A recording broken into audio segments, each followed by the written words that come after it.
चौथो तराई मासिक पर्व बैठक एवं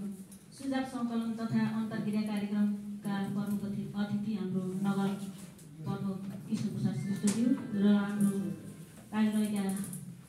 प्रमुख प्रशासकीय अधिकृतज्यू र हाम्रो शिक्षा शाखाका अधिकृत हाम्रो मन्जु लगायत देशमा आसीन हाम्रा अतिथिज्यूहरू र विभिन्न विद्यालयबाट यस अन्तर्क्रिया कार्यक्रममा पाल्नु भएका हाम्रा प्रज्यूहरू म्याडमहरू सबैलाई म सर्वप्रथम त नगरको तर्फदेखि हार्दिक स्वागत अभिवादन गर्न चाहन्छु र आज यो तराईमासिक अन्तर्क्रिया कार्यक्रममा पहिलो पटक हामी निर्वाचन भएर यहाँ आइसकेपछि पहिलो बैठकमा सहभागी भएका छौँ र एक आपसमा परिचय गर्न पाएका छौँ र खुसी लागेको छ र म यहाँहरूलाई धेरै धन्यवाद पनि दिन चाहन्छु र सबै कुरा त हाम्रो प्रमुख नगर प्रमुख अनि प्रशासकीय अधिकृत सबैबाट धेरै कुरा आइसकेको छ र ती कुरा दोहोऱ्याउन चाहन्न र हाम्रो समय पनि एकदमै छोटो छ भन्ने मैले बुझेकी छु र विभिन्न हाम्रो प्रमुख हाम्रा प्रज्यू म्याडम सबैले उठाएका यी समस्याहरू आफ्ना आफ्ना विद्यालयका समस्याहरू बताउनु भएको छ। यो एकदमै समय सान्दर्भिक छ, स्वागत योग्य छ, तर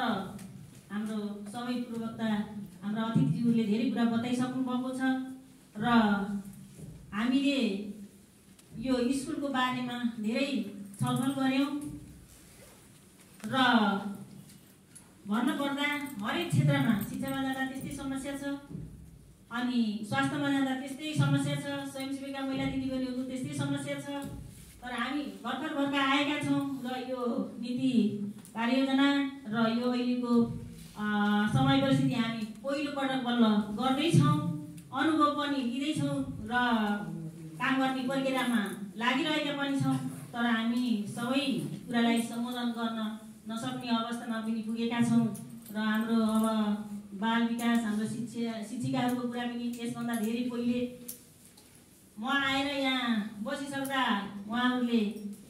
ज्ञापन पत्र बुझाइसक्नु भएको थियो। त्यसमा हाम्रो प्रमुख प्रशासकीय अधिकृत हाम्रो प्रमुख नगर प्रमुख सबै बसेर हामी छलफल गरेका पनि थियौँ र त्यसलाई हामीले अहिले सम्बोधन गर्न नसके पनि त्यसमा हाम्रो मन्जु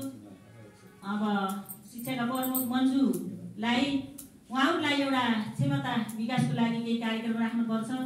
भन्ने उद्देश्यको साथ सायद आगामी यो कार्यक्रममा राख्नु भएको छ र हामीले यो हजुरहरूले राखेका कुराहरूलाई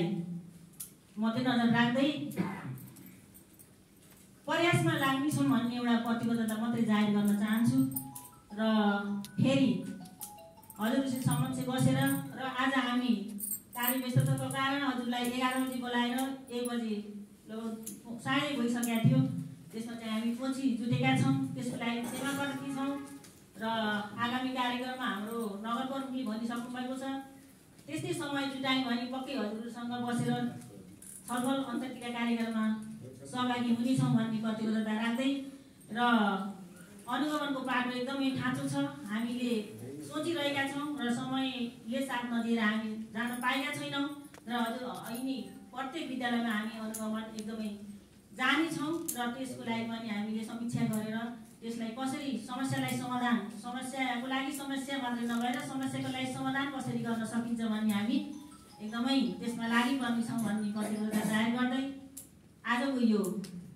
कार्यक्रम अन्तर्क्रिया कार्यक्रम यही सम्पन्न भएको घोषणा गर्न चाहन्छु। हस्त, धन्यवाद, नमस्कार।